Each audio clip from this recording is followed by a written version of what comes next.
The sit-on-top kayak is a wonderful platform for fishing. Stable, comfortable seat, lots of room for cargo, and rails that you can mount accessories on. What makes the sit-on-top kayak such a wonderful platform for fishing also makes it slower and less maneuverable in the water. Now, I don't usually do much fishing while kayaking, and yearn for a boat to go faster and further with each paddle stroke. That's why I bought my Eddyline Sitka LT last spring. The longer, skinnier, and lighter a boat is, the faster it usually is. My Jackson Kayak Bite Angler is 11.5 feet long, 35 inches wide, and weighs 74 pounds. My Sitka is 14.5 feet long, 23.5 inches wide, and weighs 47 pounds. Adding things up, the Sitka is 3 feet longer, a foot less wide, and 27 pounds lighter than the Bite. In casual paddling on local lakes, I can go only about 4 miles in the Bite, but 8 in the Sitka. But what I gain in speed, I lose in stability, cargo capacity, and convenience. The Sitka is much more tippy, although I'm never in danger of capsizing on flat water. But edging or tilting the boat over also makes it much more maneuverable. As far as cargo capacity, for kayak camping, I simply need to have a backpacker mentality with the Sitka, going with compact, lightweight equipment and leaving some of the niceties at home. It is this last point, convenience, that is the topic of this video.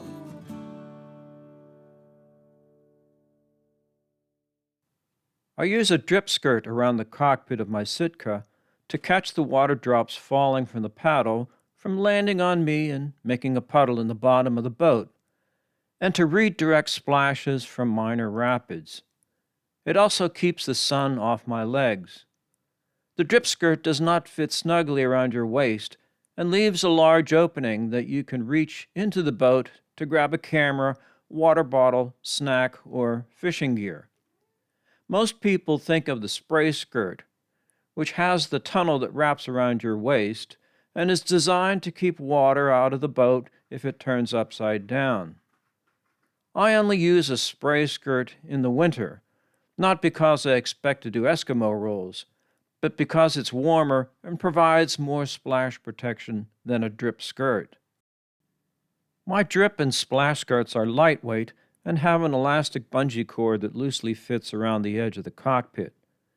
Whitewater skirts are made from neoprene, fit more snugly to the cockpit, and have a rubber or neoprene edge called a rand that grips the cockpit firmly, so the skirts can withstand the force of breaking waves or rolling a kayak. I don't want to screw a rail onto my boat to mount a fishing rod holder, and I have a couple of rod holders that clamp onto the rim of the cockpit, but you can't use them with the drip skirt. There are a few suction cup rod holders, but they use 2 or 3 suction cups. I wanted a rod holder that used a single small suction cup and came up with this solution. This setup allows me to use the drip skirt, keeping small tackle boxes or fly boxes between my legs in the cockpit, in the pocket of the drip skirt, in the deck bag, or held under one of the deck bungee cords. All 3 of the components are from Ram mounts and are available either directly from Ram, Amazon, or other outdoor suppliers. Just use the part numbers from this video.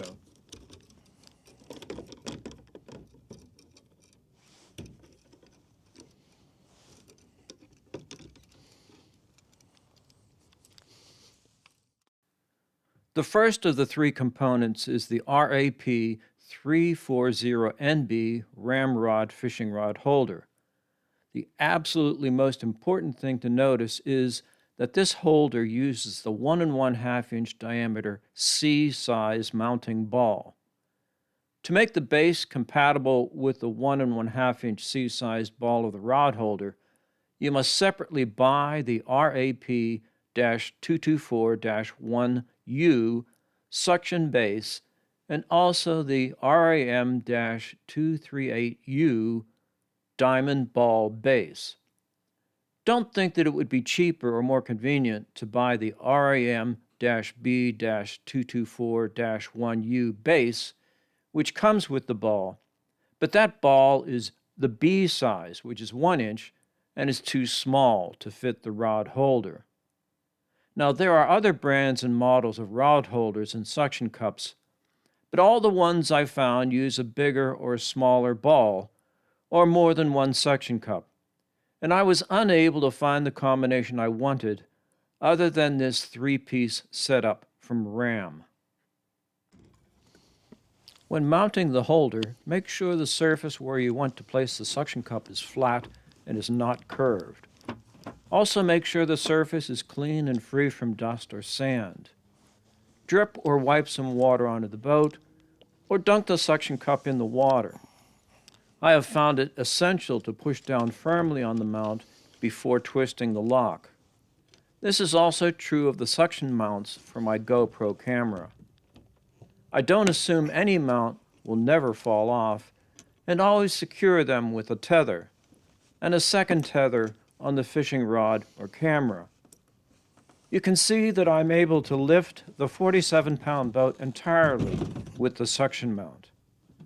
It's a nuisance having a leash dangling from the handle of your fishing rod, but at least once in every trip, the tether has prevented me from losing my rod overboard.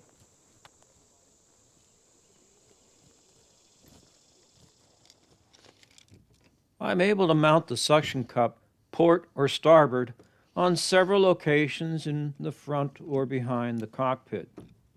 Your boat may have a curved hull that lacks a flat spot sufficient to lock down the suction cup.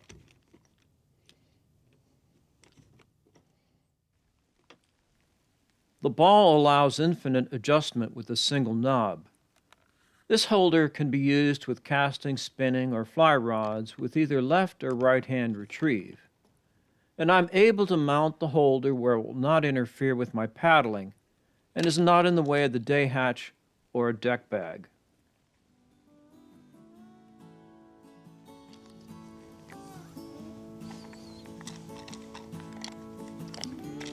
I did this project at the end of December and look forward to using it next summer. Give me a thumbs up if you like the video, ring the bell to subscribe if you would like to see other videos from my channel. Thanks for watching.